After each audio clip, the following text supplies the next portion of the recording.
Today we are going to discuss the complete solutions of the questions that are asked in ICSE from the chapter AP and GP. If you haven't attempted these questions till now, then first you should pause the video and attempt these questions. And अगर आपसे नहीं बन रहे तो आप solution देख लीजिए. So let us look at the first question that we have here.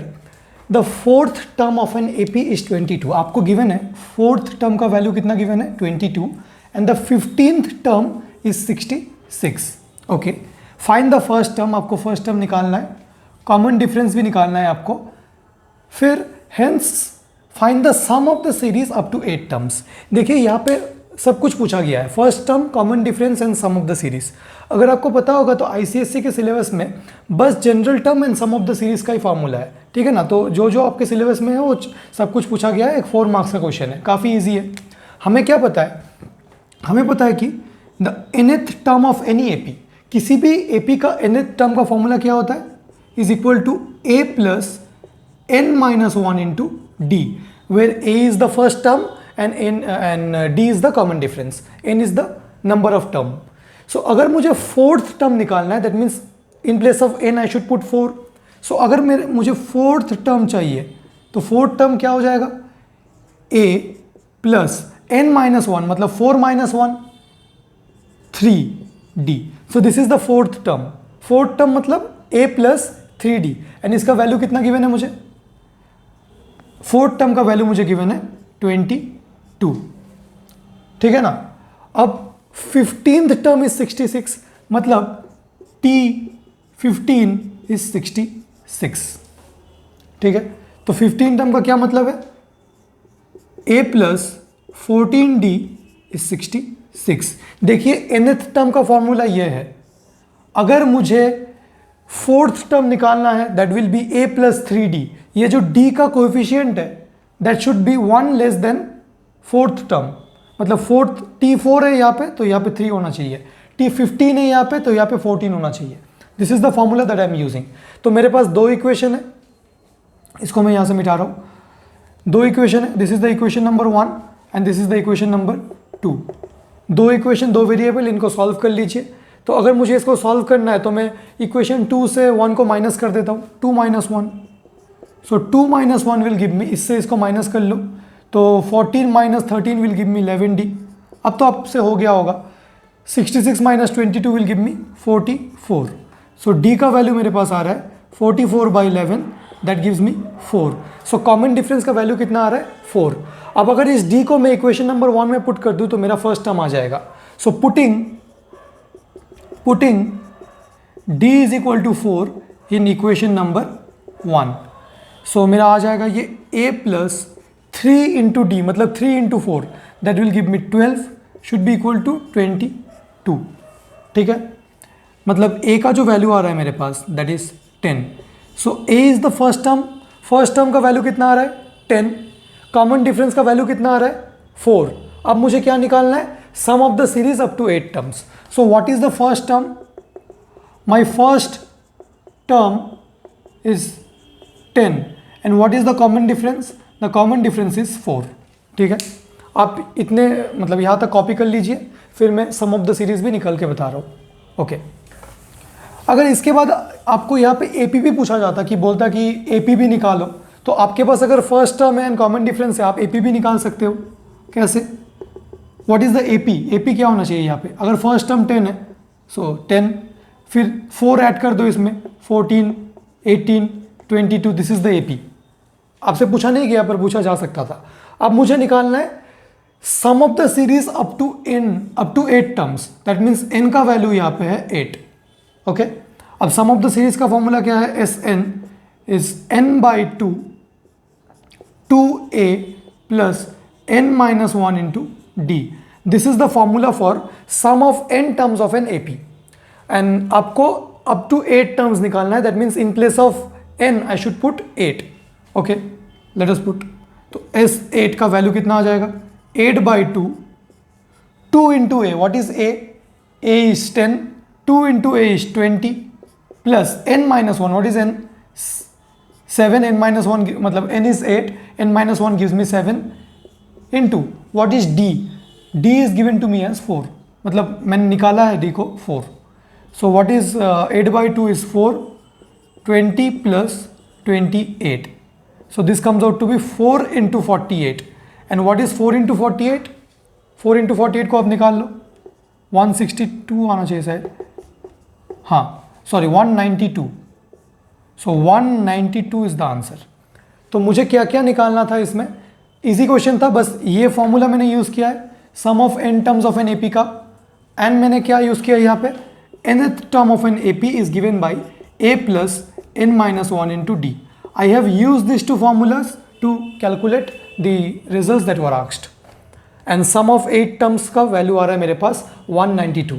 So this was a very basic question that was asked in ICSE 2018. आप इसको अच्छे से समझ लीजिए and copy कर लीजिए. So let us look at the next question. यहाँ पे फिर से ICSE 2018 में एक क्वेश्चन पूछा गया है from GP.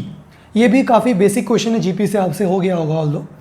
If the fourth term of the GP is 16 and the seventh term is 128, find the first term and the common ratio. बस यहाँ पे आपको एक फॉर्मूला यूज़ करना है GP सीरीज़ का.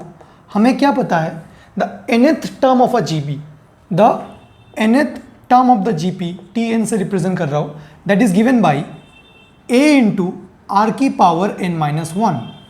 The nth term of the GP is given by a into r to the power n minus 1, where a is the first term and r is the common ratio. ठीक है ना, a is the first term and r is the common ratio. We'll be using this formula here. मुझे क्या बोला गया, fourth term of the GP is 16, मतलब T4 is given to me as 16 and seventh term is 128. T7 is given to me as 128. ये तो मुझे given है. Fourth term is 16 and seventh term is 128.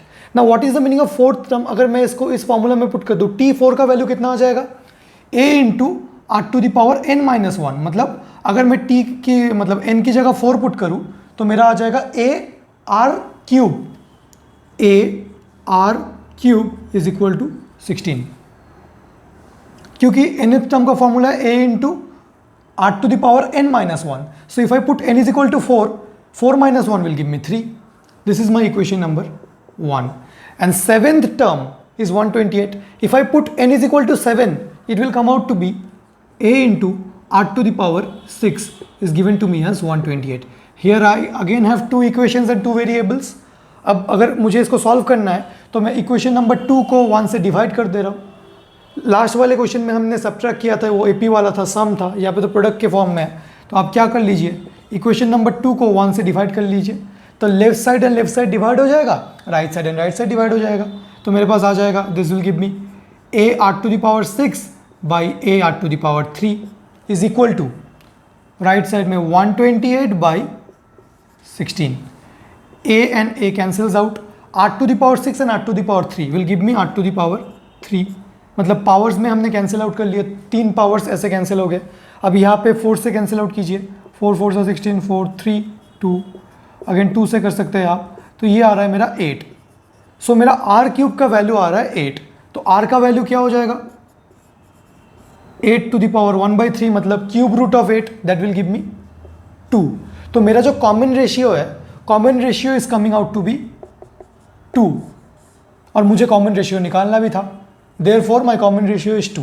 अगर मेरे पास r का value present है तो इस r के वैल्यू को मैं अगर इक्वेशन नंबर 1 या फिर 2 में पुट कर दूं तो मेरा फर्स्ट टर्म भी आ जाएगा. काफ़ी इजी क्वेश्चन है. So what I am doing is putting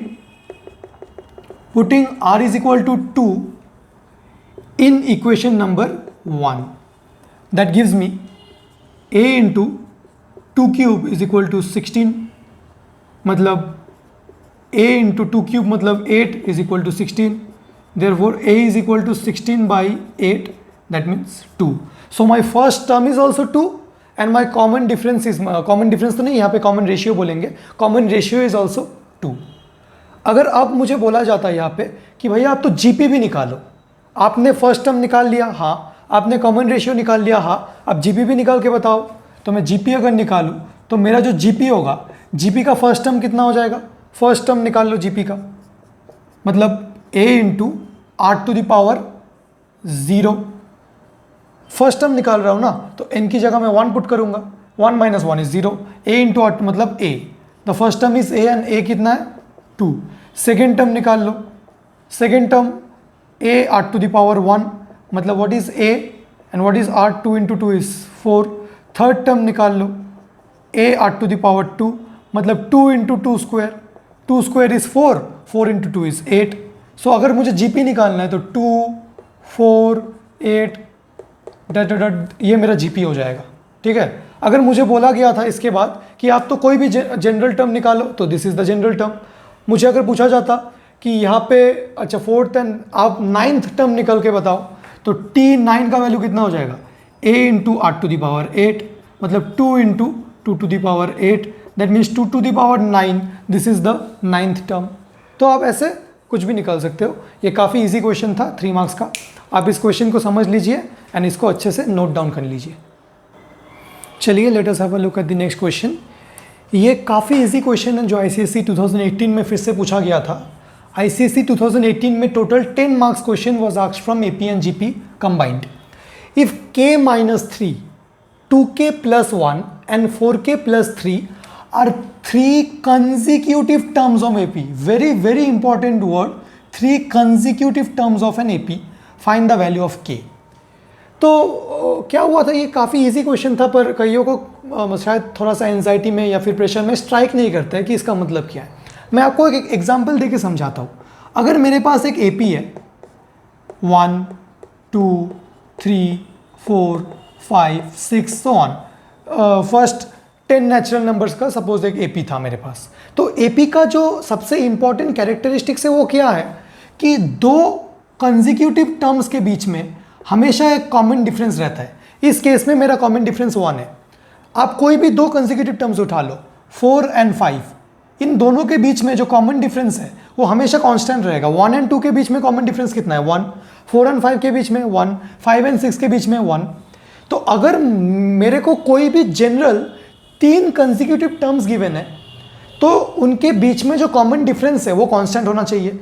मतलब ये अगर मेरा कोई भी सपोज कर लो यहाँ पे k minus 3, 2k plus 1 and 4k plus 3, this are the 3 consecutive terms of an AP.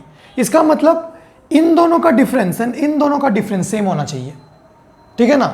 जो कॉमन डिफरेंस है, अगर इन दोनों टर्म्स को मिला के मैं कॉमन डिफरेंस निकाल लूँ एंड इन दोनों टर्म्स को मिला के मैं कॉमन डिफरेंस निकालूँ, वो सेम होना चाहिए, ठीक है ना। तो मैं बोल सकता हूँ कि since this 3 k minus 3, 2k plus 1 and 4k plus 3 are 3 consecutive terms of an AP. So I can write according to question. अब ध्यान से देखिए, ये माइनस ये, मतलब अगर मैं इसको टर्म 1, इसको मैं टर्म 2 एंड इसको मैं टर्म 3 बोल रहा हूँ, सो T2 माइनस T1, मतलब T2 minus T1 should be equal to T3 minus T2, ठीक है ना। इसका मतलब 2k plus 1 minus k minus 3, this minus this should be equal to this minus this. This is the property of an AP. 4k plus 3 minus 2k plus 1. आप पहले इसको अच्छे से समझ लीजिए, देख लीजिए 6 minus 5 जो हो रहा है, 3 minus 2 भी वही हो रहा है, 2 minus 1 भी वही हो रहा है, ठीक है ना। तो इन सबको मैं मिटा रहा हूँ जो यहाँ पे लिखा है। आप इस स्टेप को अच्छे से समझ लीजिए एंड बस अब तो आपको थोड़ा सा सॉल्व करना है एंड आंसर आ जाएगा। मैं ब्रैकेट को ओपन कर दे रहा हूँ यहाँ पे। सो 2k प्लस 1 माइनस से अगर मल्टीप्लाई होगा माइनस के प्लस 3, माइनस के यहाँ पे माइनस है, minus minus plus, so again 4k plus 3 minus 2k minus 1। अब सॉल्व कर लीजिए। 2k minus k gives me k, 1 plus 3 gives me 4 which is equal to 2k plus 2। अब k को मैं राइट साइड में शिफ्ट कर रहा हूँ एंड 2 को यहाँ पे शिफ्ट कर रहा हूँ, so 4 minus 2 and 2k minus k, ultimately k comes out to be 2 and this is the value of k। देखिए काफ़ी इजी क्वेश्चन था, मैं फिर से आपको बता रहा हूँ। अगर मेरा x, y, z are 3 consecutive terms of an AP, तो y minus x and z minus y are equal, because एक एपी में मेरा जो कॉमन डिफरेंस है दैट शुड बी कांस्टेंट। मैंने बस वही अप्लाई किया इस क्वेश्चन में एंड इस क्वेश्चन को मैंने काफ़ी इजीली सॉल्व कर दिया है। आप क्वेश्चन को देख लीजिए, कॉपी कर लीजिए एंड इसको अच्छे से समझ लीजिए।